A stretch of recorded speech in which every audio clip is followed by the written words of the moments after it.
आज शनिवार का दिन है, जिस दिन अपन इस दरिद्रता से मिलने के लिए पीपल के पेड़ के नीचे आए हैं। हिंदू धर्म में ये दिन पीपल के वृक्ष के लिए पूजनीय होगा। जो भी शनिवार के दिन पीपल के वृक्ष की पूजन करेगा, दूध चढ़ाएगा या मिष्ठान का भोग लगाएगा, लक्ष्मी और नारायण उसके घर में प्रवेश कर जाएगा। लक्ष्मी और नारायण उसके घर में प्रवेश करेगा। इसलिए नियम बनाया। कौन से दिन का? शनिवार। लक्ष्मी जी बोली, नारायण आपने तो एक दिन का वार लिख दिया। शंकर जी ने 7 वार बनाए हैं, रविवार, सोमवार, मंगल, बुध, गुरु, शुक्र और शनि। ये शिव जी ने बनाया। अब एक दिन आपने अपना बना लिया, बाकी के दिन अगर कोई इस पीपल के वृक्ष के नीचे आएगा और यहाँ तो दरिद्रता बैठी है, तो उसका क्या होगा? भगवान नारायण बोले, सुन दरिद्रता, तेरे से एक विनती है, अगर कोई भी मनुष्य इस पीपल के पेड़ के नीचे अगर 7 दिन में आता है और उसके हाथ में अगर कोई सामग्री होती है तो तू उसके घर में प्रवेश नहीं करेगी।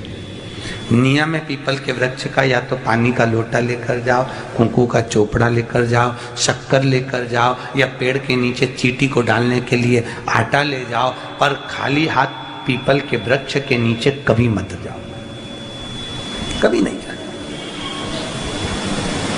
खाली हाथ जाओगे तो दरिद्रता तुम्हारे घर में प्रवेश करेगी। दरिद्रता उठकर खड़ी होकर बोली, नारायण तुमने अपनी मनमानी करी है, एक दिन मुझे भी मेरा चाहिए।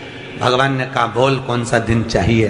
दरिद्रता कहती है, रविवार के दिन इस पीपल के वृक्ष के नीचे मैं दिन भर नृत्य करूं, इसमें रहूं, और जो यहाँ आए रविवार को मैं उसके घर में प्रवेश करूं। भगवान ने कहा, ठीक है। दरिद्रता, रविवार का दिन एक ऐसा दिन रहेगा जिस दिन तू इस पीपल के वृक्ष के नीचे नृत्य करेगी, और जो आएगा इस पीपल के वृक्ष के नीचे तो उसके साथ प्रवेश करेगी। मैंने तुझे वर दिया। इसलिए हमारे यहाँ केवल पीपल का वृक्ष अगर दीवार में भी लग जाता है ना, किसी की फैक्ट्री की दीवार में, किसी के घर की दीवार में पीपल का वृक्ष अगर लग जाता है, पीपल का पौधा लग जाता है, उसको कितना भी तोड़ लो वो वापस लग जाएगा। फिर तोड़ोगे फिर लग जाएगा। अगर पीपल के पौधे को तोड़ना है तो केवल रविवार का दिन एक नींबू, एक मिर्ची और बमूल का कांटा, ये 3 चीजें रखने के बाद में आधे घंटे बाद रविवार के दिन पीपल के पेड़ को उखाड़ कर फेंक दो। दूसरी बार कभी पीपल दीवार में लगता ही नहीं है, कभी नहीं लग सकता। केवल एक रविवार को, केवल एक संडे, इतवार को। घर में दीवारों पर अगर पीपल लग भी गया है, इसलिए पीपल के वृक्ष को उखाड़ने का, अगर घर में पीपल लगा हुआ है या पीपल का पौधा हमारे घर में लग गया, उसको उतारना, निकालना, लगाना, तो पीपल के वृक्ष को अगर निकाला जाता है तो रविवार के दिन, और अगर पीपल के वृक्ष को कहीं लगाया जाता है तो सोमवार के दिन या मंगलवार के दिन, बुधवार के दिन, इन दिनों में लगा सकते हैं पीपल के वृक्ष कहीं लगाना। शनिवार का दिन एक ऐसा दिन होता है जिस दिन पीपल के वृक्ष को कहीं जाकर लगाया नहीं जाता, क्योंकि शनिवार के दिन पीपल के वृक्ष के नीचे लक्ष्मी रहती है। हम अपने हाथों से अगर पीपल का वृक्ष किसी दूसरी जगह पर शनिवार को रोपित करते हैं तो हमारे घर की लक्ष्मी अपने घर से छिन्न होकर चली जाती है। इसलिए शनिवार के दिन पीपल लगाया नहीं जाता, किसी के घर जाकर उसको वापस पलटा नहीं जाता। लग गया उसको डाल। प्रभु मेरी धर्म पत्नी को कहाँ रखूं आप बताओ? वो तो जहाँ यज्ञ होता है, अनुष्ठान होता है, दान होता है, पुण्य होता है, सत्कर्म होता है, वहां जाने को तैयार नहीं। अब करूं क्या? भगवान ने बोला, एक काम करो। दुर्वासा जी बोले, जिसके यहाँ रात्रि में बर्तन झूठे पड़े रहते हो उसके घर में इस दरिद्रता को लेकर तुम प्रवेश कर जाना। जिसके यहाँ रात्रि में बर्तन झूठे पड़े हो वहां लेकर प्रवेश कर जाओ। दूसरी जगह दुर्वासा जी बोले, जो स्त्री घर में दोपहर के समय पर सो रही हो उसके घर में इसको लेकर प्रवेश कर जाइए। जो स्त्री दोपहर के समय में घर पर सो रही हो इस दरिद्रता को लेकर प्रवेश कर जाइए। तीसरा, जिसके यहाँ पर दरवाजे पर कांटे वाले पौधे लगे हों उस घर में इस दरिद्रता को लेकर प्रवेश कर जाइए। दरिद्रता, कितनी सुंदर बात कही है। दाता और विधाता, कौन कौन? दाता और विधाता। लक्ष्मी और दरिद्रता के सगे भाई हैं। कौन कौन? दाता और विधाता। दाता को फिटकरी प्रिय है, विधाता को नमक प्रिय है। ये दोनों हमेशा लक्ष्मी को और दरिद्रता को दोनों को समझाते थे, दोनों में प्रेम बढ़ाते थे। आज भी हिंदू धर्म की रीति है, यहां तो ठीक है, जिसके यहां पर भी अगर थोड़ी सी भी परेशानी होती है, थोड़ा सा क्लेश होता है, अशांति होती है, लक्ष्मी नहीं टिक रही हो, काम नहीं बन रहे हो, बहुत प्रयास करा जा रहा हो और हमारा कार्य नहीं होता, तो क्या करते हैं? फिटकरी और नमक को पानी में डाल देते हैं और घर में पोछा लगा देते हैं। आप लोगों ने आजकल फेसबुक पे भी पढ़ा होगा, व्हाट्सएप पे भी पढ़ा होगा। तो क्यों लिखा उसमें? उसका कारण ही केवल इतना है कि दाता और विधाता की प्रियता उसमें। माता ख्याति के जो 4 बच्चे हुए, इसमें जो 2 लड़के हैं, दाता और विधाता, उसकी प्रियता उसमें, उसकी पूर्णता उसमें। अब दुर्वासा जी बोले अपनी धर्म पत्नी को वहां लेकर, जहां कांटेदार पौधे लगे हों वहां पर लेकर प्रवेश कर जाइए। कांटेदार पौधों में उस दरिद्रता का निवास हो गया। कितना विचित्र कथा यहां वर्णन करी है। श्रीमद् भागवत के अंतर्गत जो वर्णन किया कि मृत्यु निश्चित है, रोग ऐसा शनि महाराज के कारण हो गया हो, अच्छे काम करते करते उल्टे हो रहे हैं, होते हैं किसी किसी के साथ में, विपरीत परिस्थितियां आ जाती है, अच्छा करने जाओ बुरा हो जाता है, अच्छा कर्म करने जाओ बुरा हो जाता है। तो पीपल के वृक्ष की जो छाल होती है, छाल देखिए, पीपल के वृक्ष में जो छाल लगी होती है, उस छाल को घिसकर चंदन बनाकर भगवान शंकर का स्नान कराकर, अभिषेक कराकर, पूजन कराकर, पूजन कराने के बाद में पिपलेश्वर महादेव का नाम लेकर, कौन से महादेव? पिपलेश्वर महादेव का नाम लेकर वो जो घिसी हुई छाल होती है, उस छाल का तिलक भगवान शंकर को लगा लो और उसी का थोड़ा सा भाग अपने कंठ पर, मस्तक पर लगाना प्रारंभ कर दो। धीरे धीरे जो विपरीत दशा है वो सुधरना प्रारंभ हो जाती है। पर नाम याद रखना, पिपलेश्वर। काशी में जो शिव जी की स्थापना कौन ने करी? काशी में जो शंकर भगवान बैठे उनकी स्थापना करी थी शनि महाराज ने। किसने करी थी? शनि महाराज ने। क्योंकि भगवान शनि महाराज को उनकी माता के द्वारा श्रापित हो गए और शनि महाराज कांपने लगे। शनि महाराज कांपते कांपते, मैं जाऊं तो जाऊं कहां, करूं तो करूं क्या? महाराज, शनि महाराज दौड़े और दौड़कर भगवान भोलेनाथ के पास पहुंचे। हे शंकर, त्रिकालदर्शी, कैलाशी, अविनाशी, कृपा करिए बाबा भोलेनाथ, कृपा करो। क्योंकि दुनिया में 33 करोड़ देवी देवता हैं जिनको शनि लग सकता है, केवल एक, किसको छोड़कर? शिव को छोड़कर। राम जी को शनि लगा तो 14 वर्ष वनवास चले गए। कृष्ण को शनि लगा तो मथुरा छोड़कर द्वारका चले गए। शनि लगा। हनुमान जी को शनि लगा तो गुफा में बैठकर राम राम जपना पड़ा। शनि सबको लगता है, केवल शनि नहीं लगता तो एक मेरे महादेव को, मेरे भोले बाबा को नहीं लगता। शंकर के पास में शनि आकर, शनि ने आकर कहा, भोलेनाथ कृपा करिए बाबा, मैं बड़ा कष्ट में हूं, मैं करूं क्या?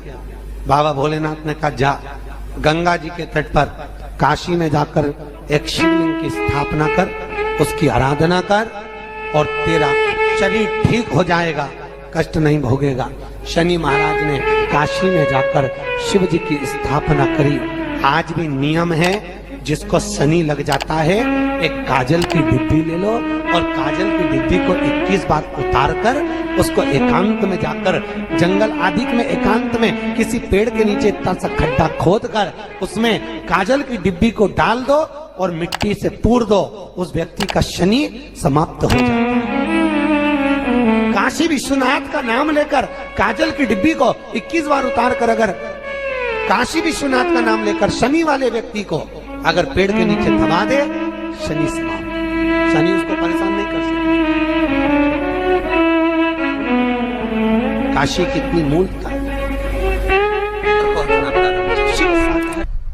उस क्रम को देखिए। भगवान शंकर पर विश्वास रखकर एक एक पल, एक एक घड़ी, एक एक समय, एक एक नक्षत्र का शिव महापुराण में वर्णन है। यहां तक शास्त्र कहता है कि पीपल के वृक्ष की जब भगवान शिव रचना करे, पीपल के वृक्ष की जब रचना करी गई तो उस पीपल के वृक्ष में भी कौन सा समय किसका है ये शिव महापुराण वर्णन करती है। सुबह 4 बजे से लेकर 7:30 बजे तक पीपल के वृक्ष में ब्रह्मा जी का वासा होता है। 7:30 बजे से लेकर 10:30 पौने 11 बजे तक पीपल के वृक्ष में भगवान विष्णु का वासा होता है। 10:30 बजे से लेकर पीपल के वृक्ष में 11:30 बजे तक पितरों का वासा होता है। 11:30 बजे से लेकर 12:30 बजे तक पीपल के वृक्ष में आहूतों का वासा होता है। 12:30 बजे से लेकर शाम को 4 बजे तक पीपल के वृक्ष में वासुकों का वासा होता है। 4 बजे से लेकर शाम को 7:30 बजे तक पीपल के वृक्ष में शंकर का वासा होता है। 7:30 बजे से लेकर 9:30 बजे तक पीपल के वृक्ष में कुबेर का वासा होता है। 9:30 बजे से लेकर फिर कुबेर के वृक्ष में अन्य देवों का वासा चालू हो जाता है। इसलिए हमारा हिंदू धर्म कहता है, हमारे शास्त्र कहते हैं कि पीपल के वृक्ष को जब पूजा जाता है, पीपल के वृक्ष की जब पूजन करी जाती है तो सुबह 10:30, 11, ज्यादा से ज्यादा 11:30, ज्यादा से ज्यादा 12, उसके पहले पीपल के वृक्ष की पूजन कर लेना चाहिए। रात को कुबेर का वासा होता है, इसलिए पीपल के वृक्ष में दीपावली के दिन रात्रि को 8:30 बजे से लेकर 9:30 बजे के बीच में जो पीपल के वृक्ष के नीचे घी का दिया लगाता है उसके घर में कभी संपदा की कमी नहीं आती है, क्योंकि कुबेर स्वयं विराजमान होता है पीपल के वृक्ष के नीचे। क्यों? क्योंकि 11:30 बजे से लेकर 12:30 बजे तक पीपल के वृक्ष में पितरों का वासा रहता है, आहूतों का वासा रहता है, फिर वासुकों का वासा आता है। पितृ किसको कहते हैं? महाराज जो पूरी उम्र लेकर चले गए और उनके भीतर अभिलाषाएं बहुत थी, मैं ये भी करना चाहता हूं, मैं ये भी करना चाहता हूं, वो पितृ हो जाते हैं। आहूत किसको कहते हैं? जिस माता के गर्भ में बच्चा जन्म ले और मर जाए, या 6 महीने का गर्भ धारण करने के बाद अवर्षण हो जाए, जीव पड़ने के बाद 6 महीने के बाद अगर बच्चा गर्भ में भी शांत हो जाता है, कुंवारी अवस्था में शांत हो जाता है, जिसका विवाह नहीं हुआ ऐसा बच्चा जब शांत हो जाता है, अधोगति में कोई मर जाता है, सुसाइड कर एक्सीडेंट में किसी भी रूप में मर जाता है तो वो आहूत कहलाता। शनिवार के दिन जो पीपल के वृक्ष में सरसों के तेल का दीप लगाता है उसको शनि कभी परेशान नहीं करता। एक बात हमेशा ध्यान रखिएगा, मान लो अगर कोई भारी रोग ऐसा शनि महाराज के कारण हो गया हो, अच्छे काम करते करते उल्टे हो रहे हैं, होते हैं किसी किसी के साथ में, विपरीत परिस्थितियां आ जाती है, अच्छा करने जाओ बुरा हो जाता है, अच्छा कर्म करने जाओ बुरा हो जाता है। तो पीपल के वृक्ष की जो छाल होती है, छाल देखिए, पीपल के वृक्ष में जो छाल लगी होती है, उस छाल को घिसकर चंदन बनाकर भगवान शंकर का स्नान कराकर, अभिषेक कराकर, पूजन कराने के बाद में पिपलेश्वर महादेव का नाम लेकर, कौन से महादेव? पिपलेश्वर महादेव का नाम लेकर वो जो घिसी हुई छाल होती है उस छाल का तिलक भगवान शंकर को लगा लो और उसी का थोड़ा सा भाग अपने कंठ पर, मस्तक पर लगाना प्रारंभ कर दो। धीरे धीरे जो विपरीत दशा है वो सुधरना प्रारंभ हो जाती है। पर नाम याद रखना, पिपलेश्वर।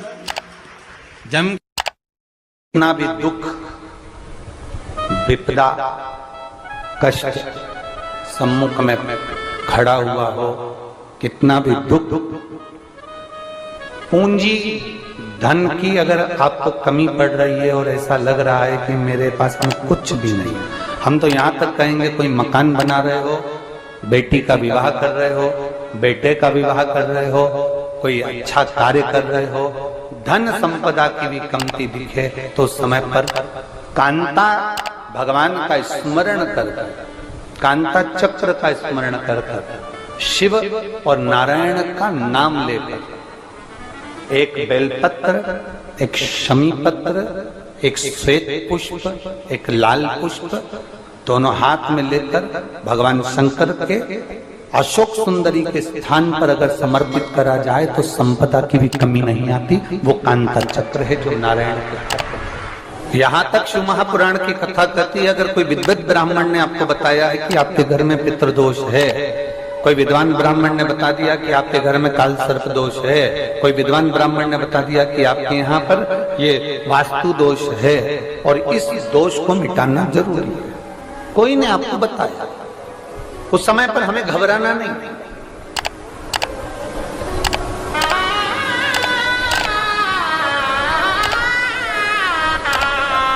उस समय में घबराने का क्रम नहीं है। कहते हैं पीपल का जो जल झड़ता है पीपल के वृक्ष से, आप लोगों ने कभी देखा है कि नहीं देखा, वो हमको नहीं मालूम।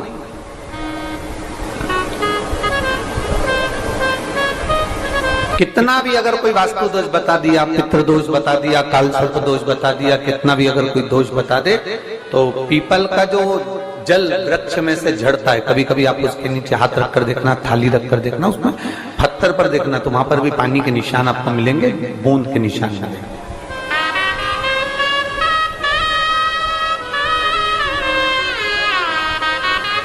मात्र उस पीपल के वृक्ष के जल की एक बिंदी, एकमात्र बिंदी,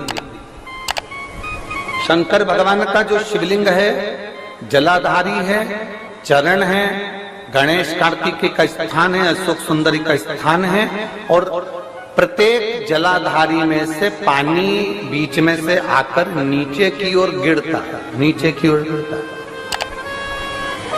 आप लोगों के स्मरण में हमने पहले भी बताया कि राइट में किसका स्थान है, गणेश जी का, लेफ्ट में कार्तिक के, बीच में अशोक सुंदरी। ये क्या है, पार्वती जी का हस्त कमल शिवलिंग, और ऊपर से जो जल एक एक बूंद शंकर जी के शिवलिंग पर गिर रहा है, वो शंकर जी की 5 लड़कियां जया, विषहरा, शामलीवारी, दौतली और देव, शंकर जी की 5 लड़कियों एक एक बूंद पानी शिव जी पर गिरा रहा।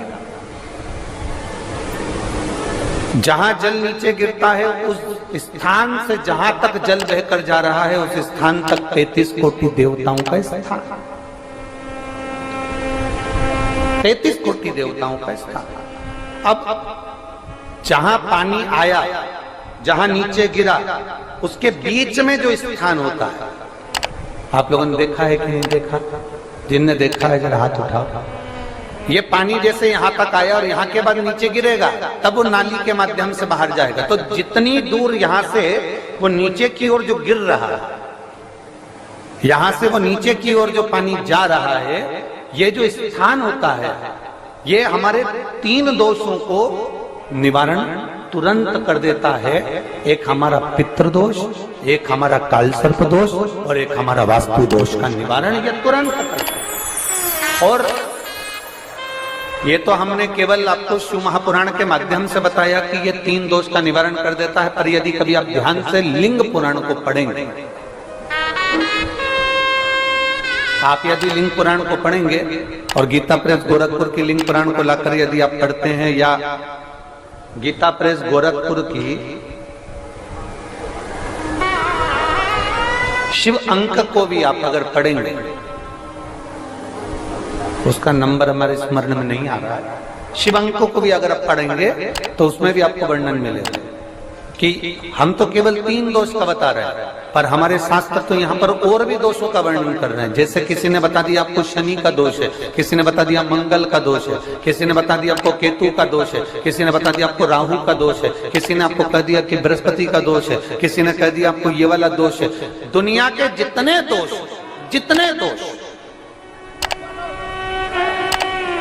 पीपल के वृक्ष के झड़ता हुआ जल की एक